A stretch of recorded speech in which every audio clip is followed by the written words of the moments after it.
شروع اللہ کے نام سے جو بڑا مہربان نہایت رحم والا ہے۔ مومنو، اگر تم میری راہ میں لڑنے اور میری خوشنودی طلب کرنے کے لیے مکے سے نکلے ہو تو میرے اور اپنے دشمنوں کو دوست نہ بناؤ۔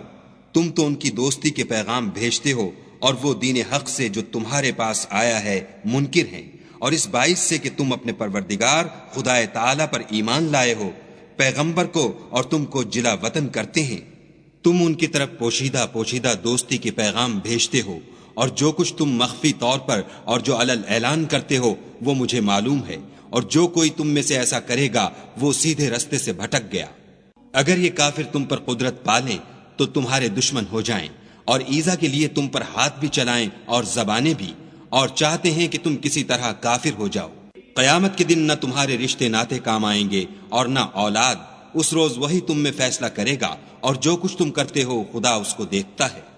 تمہیں ابراہیم اور ان کے رفقا کی نیک چال چلنی ضرور ہے، جب انہوں نے اپنی قوم کے لوگوں سے کہا کہ ہم تم سے اور ان بتوں سے جن کو تم خدا کے سوا پوجتے ہو بے تعلق ہیں، اور تمہارے معبودوں کے کبھی قائل نہیں ہو سکتے، اور جب تک تم خدا واحد پر ایمان نہ لاؤ ہم میں تم میں ہمیشہ کھلم کھلا عداوت اور دشمنی رہے گی۔ ہاں، ابراہیم نے اپنے باپ سے یہ ضرور کہا کہ میں آپ کے لیے مغفرت مانگوں گا، اور میں خدا کے سامنے آپ کے بارے میں کسی چیز کا کچھ اختیار نہیں رکھتا۔ اے ہمارے پروردگار، تجھی پر ہمارا بھروسہ ہے، اور تیری ہی طرف ہم رجوع کرتے ہیں، اور تیرے ہی حضور میں ہمیں لوٹ کر آنا ہے۔ اے ہمارے پروردگار، ہم کو کافروں کے ہاتھ سے عذاب نہ دلانا،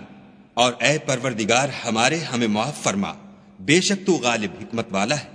تم مسلمانوں کو، یعنی جو کوئی خدا کے سامنے جانے اور روز آخرت کے آنے کی امید رکھتا ہو، اسے ان لوگوں کی نیک چال چلنی ضرور ہے، اور جو روگردانی کرے تو خدا بھی بے پرواہ اور سزاوار حمد و ثنا ہے۔ عجب نہیں کہ خدا تم میں اور ان لوگوں میں جن سے تم دشمنی رکھتے ہو دوستی پیدا کر دے، اور خدا قادر ہے اور خدا بخشنے والا مہربان ہے۔ جن لوگوں نے تم سے دین کے بارے میں جنگ نہیں کی اور نہ تم کو تمہارے گھروں سے نکالا، ان کے ساتھ بھلائی اور انصاف کا سلوک کرنے سے خدا تم کو منع نہیں کرتا۔ خدا تو انصاف کرنے والوں کو دوست رکھتا ہے۔ خدا انہی لوگوں کے ساتھ تم کو دوستی کرنے سے منع کرتا ہے جنہوں نے تم سے دین کے بارے میں لڑائی کی اور تم کو تمہارے گھروں سے نکالا، اور تمہارے نکالنے میں اوروں کی مدد کی، تو جو لوگ ایسوں سے دوستی کریں گے وہی ظالم ہیں۔ مومنو، جب تمہارے پاس مومن عورتیں وطن چھوڑ کر آئیں تو ان کی آزمائش کر لو، اور خدا تو ان کے ایمان کو خوب جانتا ہے۔ سو اگر تم کو معلوم ہو کہ مومن ہیں تو ان کو کفار کے پاس واپس نہ بھیجو کہ نہ یہ ان کو حلال ہیں اور نہ وہ ان کو جائز، اور جو کچھ انہوں نے ان پر خرچ کیا ہو وہ ان کو دے دو، اور تم پر کچھ گناہ نہیں کہ ان عورتوں کو مہر دے کر ان سے نکاح کر لو، اور کافر عورتوں کی ناموس کو قبضے میں نہ رکھو، یعنی کفار کو واپس دے دو، اور جو کچھ تم نے ان پر خرچ کیا ہو تم ان سے طلب کر لو، اور جو کچھ انہوں نے اپنی عورتوں پر خرچ کیا ہو وہ تم سے طلب کر لیں۔ یہ خدا کا حکم ہے جو تم میں فیصلہ کیے دیتا ہے، اور خدا جاننے والا حکمت والا ہے۔ اور اگر تمہاری عورتوں میں سے کوئی عورت تمہارے ہاتھ سے نکل کر کافروں کے پاس چلی جائے اور اس کا مہر وصول نہ ہوا ہو، پھر تم ان سے جنگ کرو اور ان سے تم کو غنیمت ہاتھ لگے، تو جن کی عورتیں چلی گئی ہیں ان کو اس مال میں سے اتنا دے دو جتنا انہوں نے خرچ کیا تھا، اور خدا سے جس پر تم ایمان لائے ہو ڈرو۔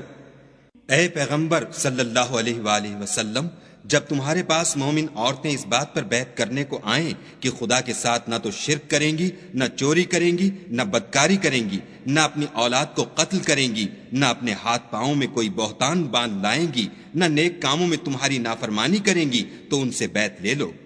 اور ان کے لیے خدا سے بخشش مانگو، بے شک خدا بخشنے والا مہربان ہے۔ مومنوں، ان لوگوں سے جن پر خدا غصے ہوا ہے دوستی نہ کرو، کیونکہ جس طرح کافروں کو مردوں کے جی اٹھنے کی امید نہیں، اسی طرح ان لوگوں کو بھی آخرت کے آنے کی امید نہیں۔